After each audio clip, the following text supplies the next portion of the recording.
Yes, I agree with that. I think it's a mistake to assume that everything's hunky-dory.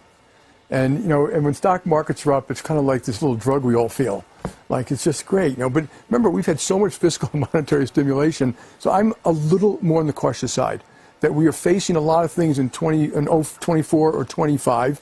And we mentioned Ukraine, the terrorist activity in Israel, the Red Sea, quantitative tightening, which I still question if we understand exactly how that works. I don't think we do. How QE actually worked, what the effect of negative, zero rates was for all this time, and obviously the politics.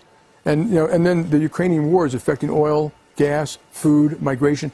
So you have all these very powerful forces that are going to be affecting us in 24 and 25. So if I was the government, I would be preparing for what I'm going to do about that, assuming things aren't good. And I just also want to point out, and I wish the Democrats would think a little more carefully when they talk about MAGA, and if you travel this country, and the country's unbelievable. We took our bus trip this year, and Leslie Picker was on Spokane and Boise and Bozeman. People are growing. They're hungry to grow. They're innovating. It's everywhere. It's not just Silicon Valley. So we've got this great hand. But when people say MAGA, they're actually looking at people voting for Trump, and they think they're voting, and they're basically scapegoating them, that you are like him. But I don't think they're voting for Trump because of his family values. Now, if you look, just take a step back, be honest. He was kind of right about NATO, kind of right about immigration. Mm-hmm.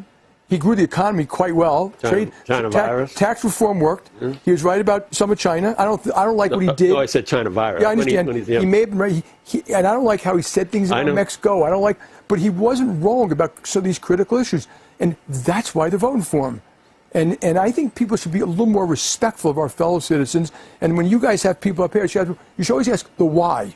Not like it's a binary thing. You're supporting Trump, you're not supporting Trump. Why are you supporting Trump? It's hard to hate 75 million of your fellow Americans. And I agree. It's done criminal. And, the Democrats have done a pretty good job with the deplorables, hugging onto their Bibles and their beer and their guns. I mean, really?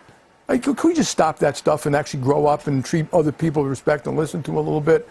And I do think the economy will affect. And I think this negative talk about MAGA is going to hurt Biden's election campaign.